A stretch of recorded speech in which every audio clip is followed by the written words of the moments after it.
Thanks so much for logging on to ABC15.com. I'm Allison Rodriguez. We are going to see more clouds rolling on in today. We're also going to be on record watch this week. And then a few days after that, we're going to see a big temperature drop. So we kind of got a mixed bag in here. So let's go ahead and show you this. 84 degrees today. Another warm day for us here, above average temperatures.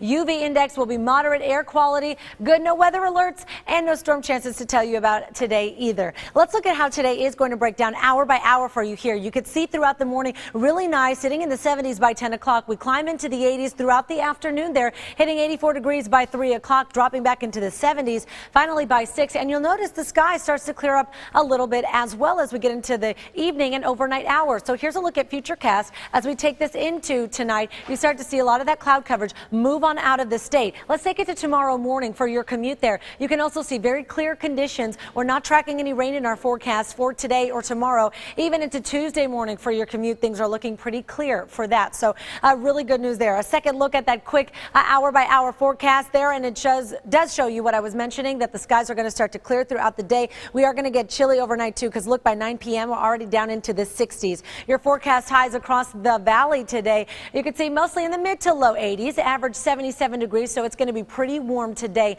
82 in Fountain Hills, 84 in Tempe, as well as Glendale and Laveen, 82 in Goodyear under mostly clear skies. A quick look across the state. We'll hit 70 in Payson today, 73 in Sedona, 60 in Flagstaff. Maybe have a trip up to the Grand Canyon. You can expect temperatures there in the 60s, and 77 for us today in Kingman. Hey, the Cardinals game going on today over there in Glendale. Take a look at this. Kickoff 2:25 p.m. Temperature will be 83 degrees. Now, as we get into the second half of the game, you can start to see, well, eventually our temperatures are going to go down a little bit more every quarter there. So that's some good news once we all start streaming out of the stadium, hopefully with a win in our minds, right? Here's a look at the 7-day forecast for us here. You notice we get really warm. Record watch on Tuesday. 90 degrees is the record, okay? Set back in the 90s, but we're going to get pretty darn close, right? And then look at that temperature drop, 70s by Thursday and Friday before we warm back up into the 80s once again.